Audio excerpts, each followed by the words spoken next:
क्या आप तैयार हैं एक ऐसी भविष्यवाणी को सुनने के लिए जो आज भी गूंज रही है? एक छोटी सी किताब, सिर्फ कुछ ही अध्याय, लेकिन उसमें छुपा है एक ऐसा रहस्य जो सदियों से अंधेरे में है। एक पुराना भविष्यद्वक्ता जिसकी चेतावनियों को लोग हंसी में उड़ा देते थे, पर जब काले बादल छाए, टिड्डियां आईं, अनाज के खेत उजड़ गए और मंदिर सूना हो गया, तब लोगों को याद आया उसका नाम, योएल। लेकिन ये सिर्फ उस समय की कहानी नहीं है, ये आज की चेतावनी है। ये कहानी नहीं, एक आत्मा को झकझोर देने वाली पुकार है। योएल सिर्फ भविष्य नहीं बताता, वो हमें खुद के अंदर झांकने पर मजबूर करता है। जब सब कुछ छिन जाए तब क्या बचेगा? जब स्वर्ग चुप हो जाए तब क्या बोलेगा तेरा दिल? इस वीडियो को देखने से पहले एक बात याद रखना, ये कहानी तुझे सिर्फ ज्ञान नहीं देगी, ये तुझे बदल देगी। अब फैसला तेरा है। क्या तू सुनने के लिए तैयार है उस आवाज को जो तूफान से भी ऊंची है? क्योंकि ये है योएल की कहानी। यहूदिया का इलाका, जहां कभी अंगूर की बेलें झुका करती थीं, जहां अनाज के ढेर लगे होते थे, जहां बच्चों की हंसी सुनाई देती थी, अब सन्नाटा पसरा था। एक दिन अचानक आसमान पर एक काली छाया मंडराने लगी। गांव के लोग बोले, काले बादल आ रहे हैं। लेकिन वो बारिश नहीं थी, वो थे टिड्डियों के झुंड, करोड़ों की संख्या में, उतरते हुए किसी सेना की तरह, हरियाली को निगलते हुए। वे खेतों पर टूट पड़े जैसे भूखे राक्षस हों। एक किसान चिल्लाया, मेरी फसल, मेरी साल भर की मेहनत। लेकिन कोई सुनने वाला नहीं था। टिड्डियां सब कुछ चाट गईं। गेहूं, जौ, अंजीर, अंगूर, यहां तक कि छाल और टहनी तक। कहीं कोई रंग नहीं बचा था, सिर्फ भूरे रंग की सूखी जमीन। लोग चीखने लगे, हमारा क्या होगा? ये कोई अभिशाप है? परमेश्वर हमें क्यों दंड दे रहा है? बच्चे भूखे थे, पशु बिलख रहे थे, कुएं सूख गए थे। एक बूढ़ी औरत मंदिर की सीढ़ियों पर बैठकर रो रही थी, हे परमेश्वर, ये दिन क्यों दिखाए तूने? लेकिन उस समय भीड़ से एक आवाज उठी, शांत लेकिन तीखी, धीमी लेकिन भारी। वो था योएल, एक भविष्यवक्ता जिसे लोग भूल चुके थे। उसकी आंखें आकाश की ओर थीं, उसकी आवाज कांप रही थी।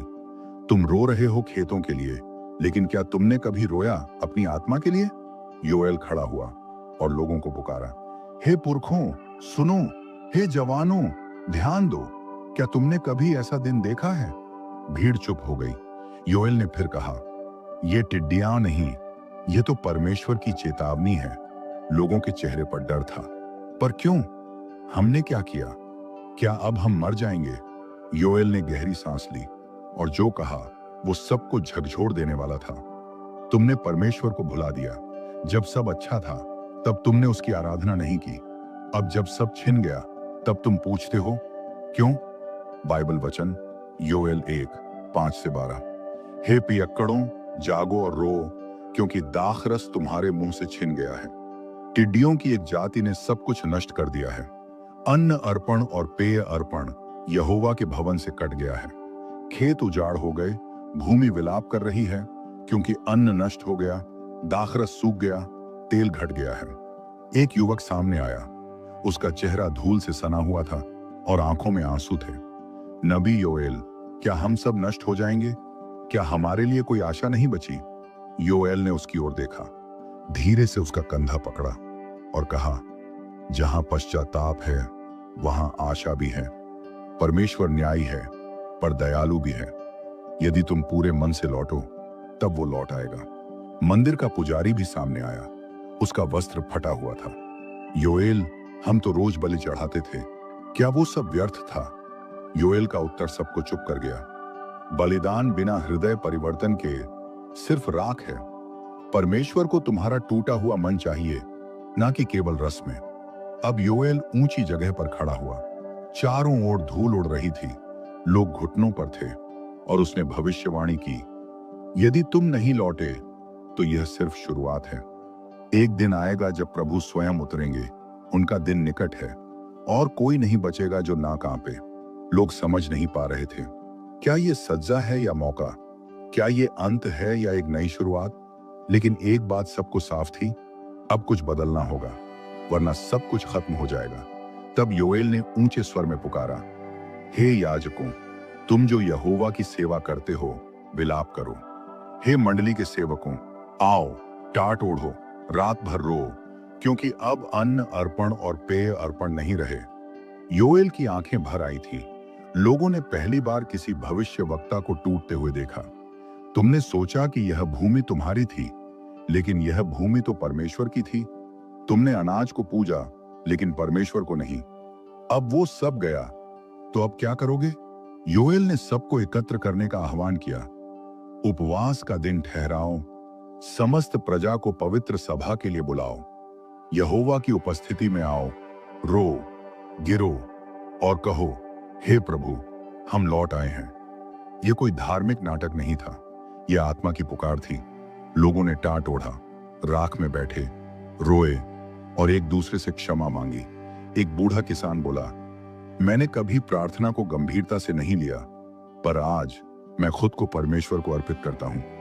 यहोवा का दिन निकट है। टिड्डियां आईं, खेत उजड़े, मंदिर सूना हो गया। लोग डर में थे, पर योएल बोला, यह तो बस शुरुआत है, अब परमेश्वर न्याय करेगा। एक लड़की दौड़ी आई, पूछा, क्या परमेश्वर हमें माफ करेगा? योएल ने कहा, हाँ, यदि तुम वस्त्र नहीं, हृदय फाड़कर लौटो। लोगों ने पुकारा, हे प्रभु, क्षमा कर। हवा बदली, धूल में से किरणें निकली, मिट्टी से कोंपल उगी। लोग रो पड़े। योएल बोला, जहां पश्चाताप होता है, वहीं जीवन फिर से उगता है। गांव ने दिशा बदली। टिड्डियों के कहर के बाद जीवन कुछ सामान्य होने लगा था, परंतु यह सामान्यता केवल बाहरी थी। आंतरिक रूप से हर हृदय में एक बदलाव चल रहा था। जो पहले कठोर थे, वे अब नम्र हो चुके थे। जो पहले अपने खेतों और मवेशियों में भरोसा रखते थे, वे अब आकाश की ओर नजरें गड़ाकर बैठते थे। और योएल, उसके चेहरे पर अब एक नई गंभीरता और गहराई थी। एक सुबह जब सूर्य की पहली किरणें अभी धरती पर फैली ही थीं, योएल मंदिर के द्वार पर खड़ा होकर बोल उठा। उसकी आवाज में अब भविष्य की गर्जना थी। सुनो हे लोगों, समय निकट है जब परमेश्वर अपनी आत्मा सब प्राणियों पर उंडेलेगा। यह वह दिन होगा जो न केवल इस राष्ट्र को, बल्कि संपूर्ण संसार को बदल देगा। भीड़ धीरे धीरे जमा होने लगी। यह कोई साधारण संदेश नहीं था। योएल ने जारी रखा, उस दिन तुम्हारे बेटे और बेटियां भविष्यवाणी करेंगे, तुम्हारे जवान दर्शन देखेंगे और तुम्हारे वृद्ध स्वप्न देखेंगे।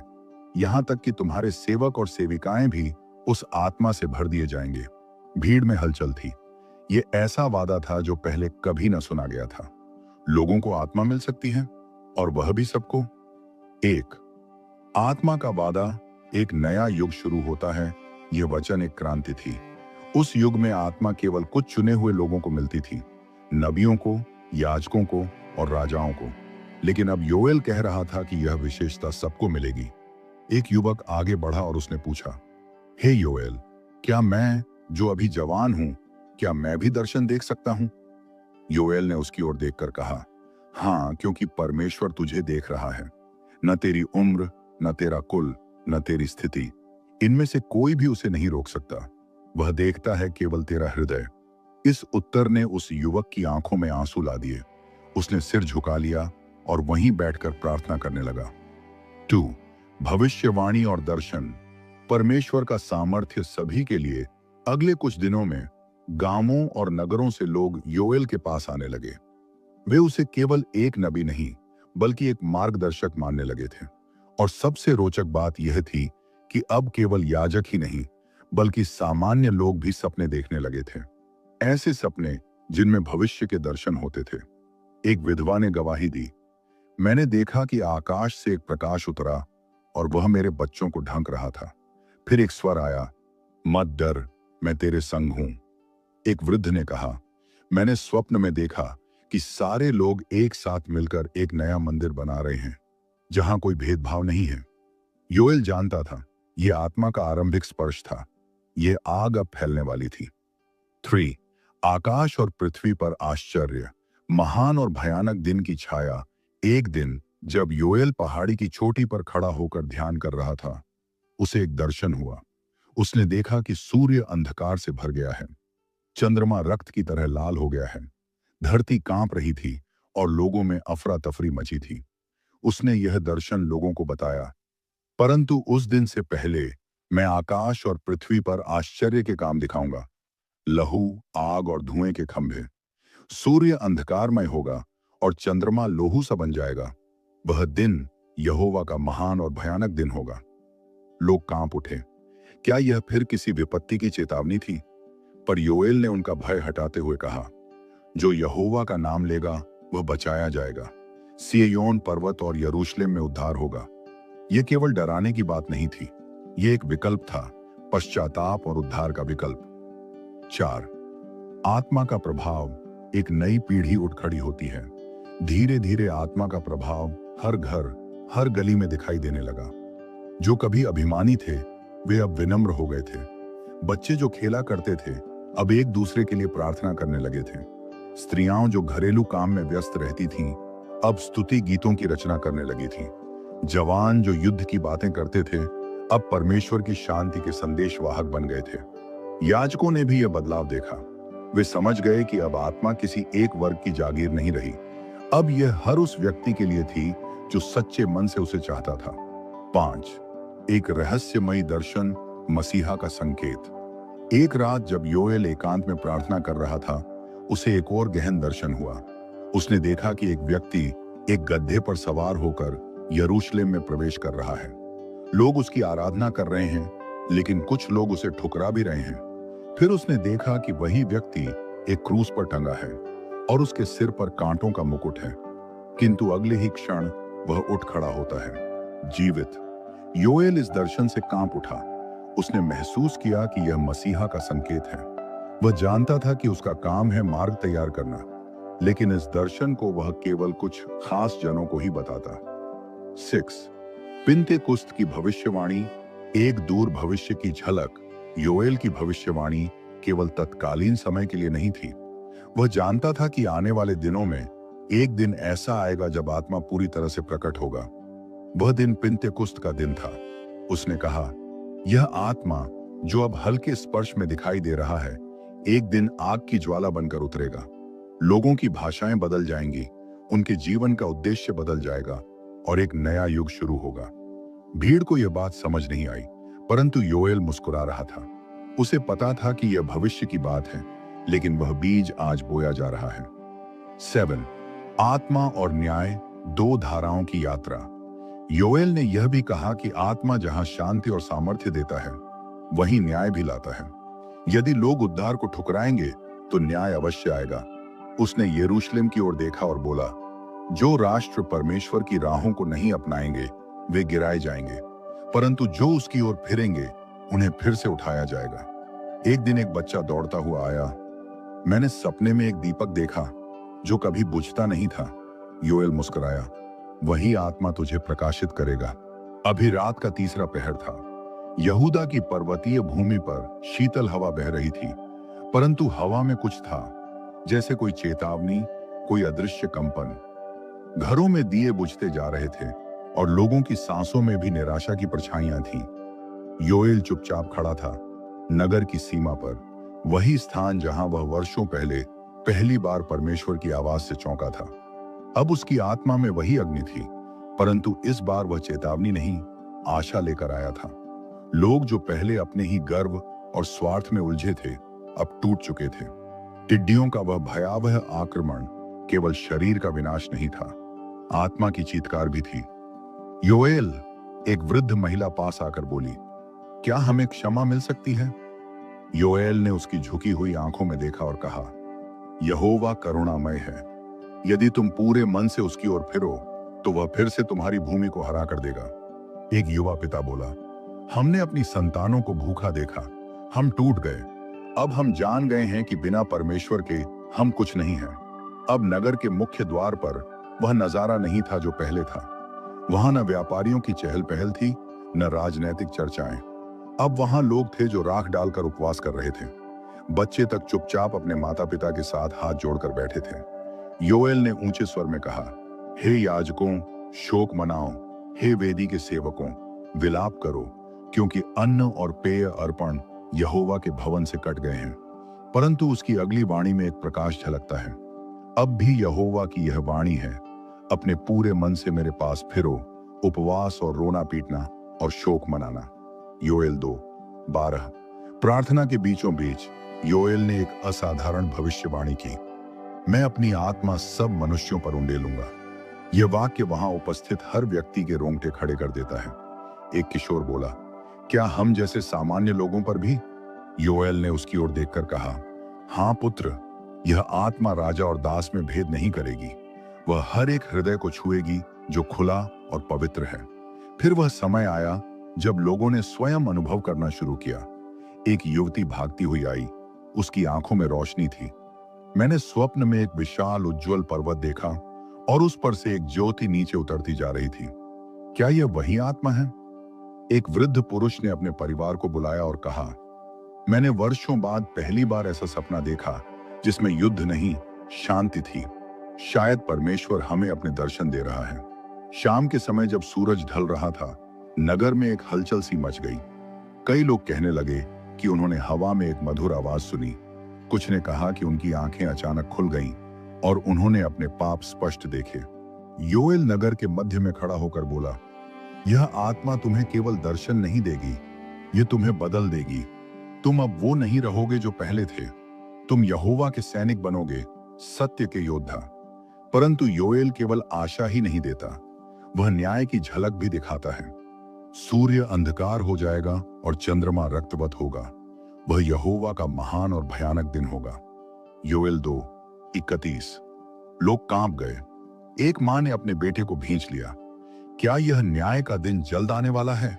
योएल ने उत्तर दिया, हाँ, परंतु यह वही दिन है जिसमें जो कोई यहोवा का नाम लेगा वह बच जाएगा। योएल 2:22। अब नगर में लोगों की भाषा बदल गई थी। वे अब व्यापार की नहीं, आत्मा की बातें करते थे। बच्चे आपस में मिलकर प्रार्थना करते। युवाओं ने अपने मनोरंजन छोड़ दिए। वेदी पर अब अन्न नहीं, आंसू चढ़ाए जाते थे। एक याजक बोला, ऐसा लगता है जैसे आत्मा ने नगर को नया जन्म दिया है। परिवारों ने फिर से एक साथ बैठकर यहोवा के वचन पढ़ने शुरू किए। माँ बाप अपने बच्चों को बाइबल की कहानियां सुनाते और वे ध्यान से सुनते। एक वृद्ध दंपति ने कहा, हमने अपना जीवन बर्बाद किया था, परंतु अब हमें नया अवसर मिला है, आत्मा से भरा हुआ जीवन। यह परिवर्तन केवल यहूदा तक सीमित नहीं रहा। आसपास के नगरों में भी योएल की भविष्यवाणियां फैलने लगी। एक संदेशवाहक आया और बोला, समरिया के लोग पूछ रहे हैं, क्या आत्मा उन्हें भी मिल सकती है?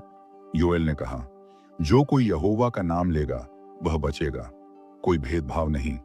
भीड़ के शोर के बाद योएल अकेले में जाता। वह पहाड़ी पर बैठकर परमेश्वर से पूछता, हे प्रभु, क्या यह आत्मा वही है जिसकी प्रतिज्ञा तूने अब्राहम से की थी? एक आकाशीय रोशनी उस पर पड़ती और एक कोमल उत्तर आता, हाँ, यह वही वाचा है जो अब पूरी हो रही है। लोगों ने अपने दर्शन और स्वप्न लिखने शुरू किए। एक युवा ने एक पुस्तक तैयार की जिसमें सैकड़ों लोगों के दर्शन थे। हम इसे आने वाली पीढ़ियों के लिए रखेंगे, उसने कहा, ताकि वे जानें कि यहोवा ने आत्मा का वचन कैसे पूरा किया। जो मंदिर खाली और निर्जन था, अब वहां भजन गूंजते थे। याजक स्तुति में गाते, यहोवा की करुणा सदा की है, वह दंड देता है परंतु फिर से चंगा भी करता है। यह जो आत्मा उंडेली जा रही है, योएल ने कहा, यह केवल एक समय के लिए नहीं, यह वादा है जो मसीह के आगमन तक जाता है। और लोगों ने उस वचन को अपने हृदय में उतार लिया। अभी अभी उस भविष्यवाणी की गूंज लोगों के मन में धधक रही थी। जमीन पर सूखा, जानवरों की भूख और इंसानों की आंखों में प्यास, ये सब केवल एक दैवी संकेत था। परमेश्वर केवल दंड नहीं दे रहा था, वह जागृति की पुकार कर रहा था। योएल पहाड़ी की चोटी पर खड़ा हुआ। उसके वस्त्र धूल से अटे पड़े थे और उसकी आंखें एक अग्नि की तरह चमक रही थीं। लेकिन यह अग्नि क्रोध की नहीं, करुणा की थी। मेरे लोगों, उसने ऊंचे स्वर में पुकारा, क्या तुमने अब भी नहीं समझा? यह समय रोने और छाती पीटने का नहीं है, यह समय हृदय फाड़ने का है। Not your garments but your hearts. भीड़ चुप थी। शोक के स्वर धीरे धीरे रुके। केवल एक वृद्ध स्त्री का सिसकना सुनाई दिया। तू बता योएल, एक युवक बोला, अब हम क्या करें? हमारे पास न भोजन है, न बीज और न ही आशा।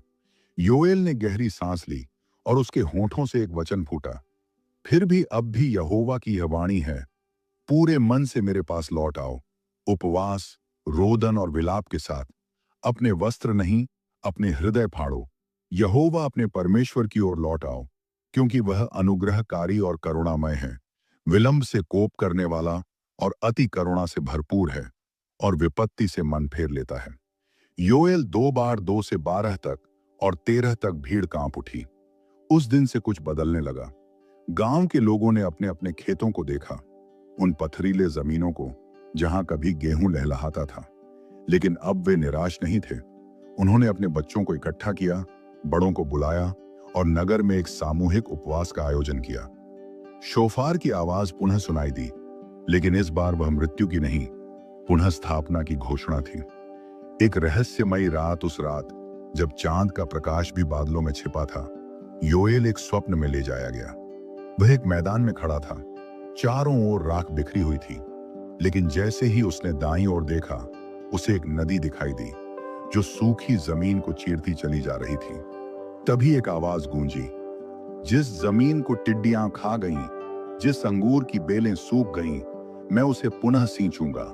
मैं वर्षा भेजूंगा, पूर्व वर्षा और पश्चात वर्षा, और मेरी आत्मा को मैं सब प्राणियों पर उंडेल दूंगा।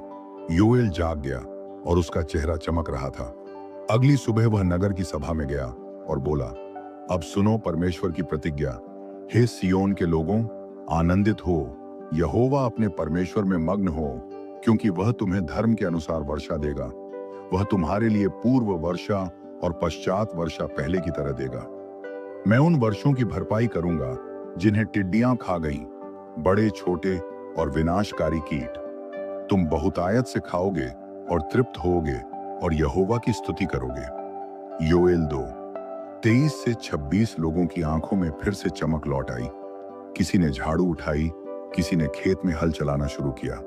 बच्चों ने मिट्टी में खेलते हुए फिर से गाना शुरू किया। परमेश्वर की आत्मा का उतरना कुछ ही सप्ताहों में आकाश में बदलाव दिखा। काले बादल इकट्ठा हुए, लेकिन डराने वाले नहीं, आशा देने वाले। पहले कुछ बूंदें गिरी, फिर जैसे आकाश खुल गया हो, एक मूसलाधार वर्षा हुई। लोगों ने अपने हाथ ऊपर उठा लिए और पानी की हर बूंद को अपने चेहरे पर महसूस किया। और ठीक उसी समय कुछ युवा लड़कों और लड़कियों ने भविष्यवाणी करनी शुरू कर दी। एक अंधा व्यक्ति अचानक देख सकता था। एक बूढ़ी स्त्री ने गीत गाया जो वह वर्षों से भूल चुकी थी।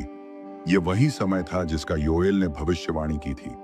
और इसके बाद मैं अपनी आत्मा सब प्राणियों पर उंडेल दूंगा। तुम्हारे बेटे और बेटियां भविष्यवाणी करेंगे, तुम्हारे बूढ़े स्वप्न देखेंगे और तुम्हारे जवान दर्शन देखेंगे। यहां तक कि दासों और दासियों पर भी मैं अपनी आत्मा उंडेल दूंगा। योएल 2, 28-29। परंतु जैसे ही यह सब हो रहा था, योएल ने देखा कि सब कुछ यहीं समाप्त नहीं होता। उसका दृष्टिकोण केवल उनके समय के लिए नहीं था, बल्कि भविष्य के लिए भी था। उस दिन के लिए जब परमेश्वर न्याय का सिंहासन स्थापित करेगा। सूर्य अंधकारमय हो जाएगा और चांद रक्त के समान होगा, यहोवा के महान और भयानक दिन के पहले। और जो कोई यहोवा का नाम लेगा वह बच जाएगा। योएल 2, 31 से 32। यह वचन सुनकर लोगों ने गहराई से आत्मचिंतन करना शुरू किया। क्या यह मात्र वर्षा और अन्न का पुनः प्राप्ति था, या क्या परमेश्वर का न्याय भी आने वाला था? युद्ध की तैयारी या प्रेम का शांति प्रस्ताव? योएल ने एक और रहस्योद्घाटन किया। एक घाटी जिसे वह निर्णय की घाटी कहता था। वहां सब राष्ट्र एकत्र होंगे, वहां तलवारें खड़खड़ाएंगी, परंतु न्याय प्रेम में लिपटा होगा। बहुतेरे लोग निर्णय की तराई में हैं, क्योंकि यहोवा का दिन निकट है। सूरज और चांद अंधकारमय होंगे, तारे अपनी चमक खो देंगे, परंतु यहोवा सियोन से गरजेगा, यरूशलेम से अपनी वाणी सुनाएगा। योएल 3, 14 से 16। और योएल ने कहा, उस दिन कोई भी न कहेगा मैं अनाथ हूं या मुझे भुला दिया गया है, क्योंकि यहोवा सदा के लिए अपनी संतान को अपना बनाए रखेगा। नई यरूशलेम की झलक। अंत में योएल ने एक दर्शन देखा, एक शहर जो स्वर्ण से भी अधिक उज्जवल था, जहां कोई शोक नहीं था, न आंसू न मृत्यु, जहां अंगूर की बेलें फिर से लहराती थीं और दूध और मधु की नदियां बहती थीं। और यहोवा सदा के लिए सियोन में निवास करेगा। योएल 3 से 21 तक यह भाग केवल अतीत की बात नहीं करता, बल्कि वर्तमान और भविष्य की दिशा भी दिखाता है। यह बताता है कि परमेश्वर का न्याय और उसकी कृपा साथ साथ चलते हैं। जब हम लौटते हैं, वह स्वागत करता है। जब हम गिरते हैं, वह उठाता है। अब कहानी अपने चरमोत्कर्ष की ओर बढ़ रही है। भाग 5 में हम देखेंगे कि कैसे यह सब एक दिव्य योजना में परिवर्तित होता है और योएल की कहानी एक भविष्य दृष्टा से एक मसीहाई उद्घोषणा तक कैसे पहुंचती है। जब आत्मा की गहराइयों में पश्चाताप की आग जल चुकी थी और राष्ट्र के हृदय ने टूटे स्वर में परमेश्वर को पुकारा, तब उस मौन की गहराई में परमेश्वर की कोमल आवाज गूंजी। यह वही परमेश्वर था जिसने टिड्डियों की सेनाएं भेजी, जिसने सूखा और विनाश आने दिया। लेकिन अब वही परमेश्वर पुनः आशा की किरण बनकर प्रकट होता है। योएल की पुस्तक का 3रा अध्याय और समापन ठीक यही दिखाता है। 1, आत्मा का महासागर, परमेश्वर की आत्मा का उंडेलना। फिर इसके बाद मैं अपना आत्मा सब प्राणियों पर उंडेलूंगा। तुम्हारे बेटे बेटियां भविष्यवाणी करेंगी, तुम्हारे पुरनिय स्वप्न देखेंगे, तुम्हारे जवान दर्शन देखेंगे। योएल 2:28। इस एक वचन में एक भविष्य का चित्र खींचता है, जिसमें आत्मा केवल याजकों या राजाओं के लिए सीमित नहीं रहेगा, बल्कि आमजन, दास दासी, बुजुर्ग, युवा, हर कोई इस आत्मिक अनुभव में भागीदार होगा। यह एक आत्मिक क्रांति की घोषणा थी, एक ऐसा युग जो किसी विशेष वंश, लिंग या पद से नहीं बंधा। यह वचन पिंतेकुस्त के दिन पूरा हुआ। प्रेरितों के काम 2 से 17 से 21। यह दिखाता है कि परमेश्वर की योजना कभी अस्थायी नहीं थी। हर चेतावनी के बाद वह एक द्वार खोलता है जिससे उसके बच्चे फिर प्रवेश कर सकें। 2 स्वर्ग और पृथ्वी पर चमत्कारों की भविष्यवाणी। मैं स्वर्ग में और पृथ्वी पर चमत्कार दिखाऊंगा, खून, आग और धुएं के खंभे। सूर्य अंधकारमय होगा और चंद्रमा रक्तमय। योएल 2:30-31। यह वचन केवल प्रतीकों से भरा भविष्य नहीं दर्शाता, बल्कि यह बताता है कि जब आत्मा उंडेला जाएगा, तब एक आत्मिक युद्ध भी चलेगा। आत्मा का आगमन हमेशा विरोध के साथ आता है। इतिहास गवाह है, जब कोई राष्ट्र आत्मा में चलने लगता है तो शैतानी शक्तियां बौखला जाती हैं। परमेश्वर इस चेतावनी के साथ लोगों को सावधान करता है कि प्रकाश के साथ अंधकार भी सक्रिय होगा और उस समय खड़ा रहना केवल आत्मा से संभव होगा। 3, उद्धार की राह, नाम पुकारना। तब जो कोई यहोवा का नाम लेगा वह बचाया जाएगा। योएल 2:30। इस वचन में कोई शर्त नहीं रखी गई, कोई जाति, क्षेत्र या पंथ की बाधा नहीं, केवल एक शर्त, यहोवा का नाम पुकारो। यह वचन एक बार फिर उस मूल उद्देश्य की ओर लौटाता है जहां से सब शुरू हुआ था, परमेश्वर के साथ संबंध। यह पुकार कोई रस्मी प्रार्थना नहीं, बल्कि टूटे हृदय की पुकार है। यह एक ऐसा निमंत्रण है जो हर पीढ़ी को दिया गया है। यहां तक कि आज भी जब हम योएल की कहानी सुनते हैं, तब यह आवाज हमसे कहती है, उठो, पुकारो, अब भी देर नहीं हुई। 4, राष्ट्रों का न्याय, परमेश्वर की न्याय सभा। देखो, उन दिनों और उस समय में जब मैं यहूदा और यरूशलेम के बंधुओं को लौटा लाऊंगा, तब मैं सब जातियों को इकट्ठा करके यहोशापात की तराई में ले आऊंगा। योएल 3:1-2। अब कहानी एक नए मोड़ पर आती है। भविष्यवाणी केवल इजराइल की नहीं, बल्कि सारी जातियों की है। परमेश्वर कहता है कि वह उन सब राष्ट्रों को न्याय के लिए इकट्ठा करेगा जिन्होंने उसकी संतान को चोट पहुंचाई। यह केवल पुराना इतिहास नहीं, बल्कि अंतिम समय की भविष्यवाणी है, जब सब राष्ट्रों का न्याय होगा। यह न्याय इस बात पर आधारित होगा कि उन्होंने परमेश्वर की योजना और उसके लोगों के साथ कैसा व्यवहार किया। यह एक चेतावनी है, न केवल राष्ट्रों को, बल्कि व्यक्तियों को भी। क्या हम किसी की आत्मिक यात्रा में बाधा बन रहे हैं? क्या हमने किसी को परमेश्वर से दूर किया है? यहोशापात की तराई प्रतीक है उस जगह का जहां परमेश्वर सब छुपी बातों का लेखा जोखा करेगा। 5, परमेश्वर की आवाज गूंजती है, यहोवा सिय्योन से गरजेगा, यरूशलेम से अपनी आवाज सुनाएगा। योएल 3:16। योएल की यह पंक्ति गहराई से दर्शाती है कि जब समय पूरा होगा तो परमेश्वर मौन नहीं रहेगा, वह गरजेगा और उसकी आवाज पहाड़ों को हिला देगी, राष्ट्रों की नींव डगमगा जाएगी। लेकिन उसी क्षण जब सब डरेंगे, वही आवाज उसके लोगों के लिए आश्रय बनेगी, वही गर्जन उनके लिए शांति का स्रोत होगा। यही है परमेश्वर का स्वभाव। जो दूसरों के लिए भय है, वही उसके अपने बच्चों के लिए शांति है। 6, नया यरूशलेम, अंत का आरंभ। और उस दिन पहाड़ों से मिठास से भरी दाखरस बहेगी, पहाड़ियों से दूध की नदियां चलेंगी, और यहोवा का घर सोते हुए झरनों से भर जाएगा। योएल 3:18। यह उस दिन का चित्र है जब हर दर्द, हर आंसू, हर पछतावे को एक दिव्य पुनर्स्थापना मिलती है। यह स्वर्ग का पूर्वाभास है। यहाँ आत्मा की भूख को तृप्ति मिलेगी। यहाँ हर आत्मा जो टूटी थी पुनः खड़ी होगी। यह दृश्य केवल भविष्य का सपना नहीं, बल्कि आत्मा में जीने वालों के लिए आज की सच्चाई हो सकती है। जब कोई पश्चाताप करता है, जब कोई परमेश्वर की ओर लौटता है, तब उसके भीतर आत्मा की यह नदी बहने लगती है। 7, अंतिम सच्चाई। परमेश्वर निवास करेगा, यहोवा सिय्योन में वास करेगा, यरूशलेम पवित्र कहलाएगा और अनाज्ञ फिर कभी वहां नहीं आएगा। योएल 3:17। यह अंतिम वचन उस कहानी को पूर्ण करता है जो विनाश से शुरू हुई थी। अब यहाँ पवित्रता है, स्थायित्व है और परमेश्वर का साथ है। यही है पुनर्स्थापना की पराकाष्ठा, न केवल भौतिक रूप से बल्कि आत्मिक रूप से भी। आत्मिक संदेश और आत्मजांच के प्रश्न। क्या मैं अब भी परमेश्वर का नाम पुकारने से हिचकता हूं? क्या मेरे जीवन में कोई ऐसा हिस्सा है जिसे मैं परमेश्वर से छुपा रहा हूं? क्या मैंने किसी और की आत्मिक यात्रा में रुकावट डाली है? क्या मैं परमेश्वर की आत्मा को अपने जीवन में उंडेलने के लिए तैयार हूं? योएल की कहानी केवल इतिहास नहीं है, यह हर आत्मा की यात्रा है। विनाश से पुनर्स्थापना की ओर, न्याय से करुणा की ओर, पश्चाताप से आत्मा के उंडेलने तक। हर भाग, हर वचन आज भी पुकारता है, अब भी यहोवा की ओर लौट आओ। यह पुकार केवल एक बार नहीं आती, यह तब तक आती है जब तक आत्मा सुनने को तैयार हो जाए। क्या आप सुन रहे हैं? कमेंट करें।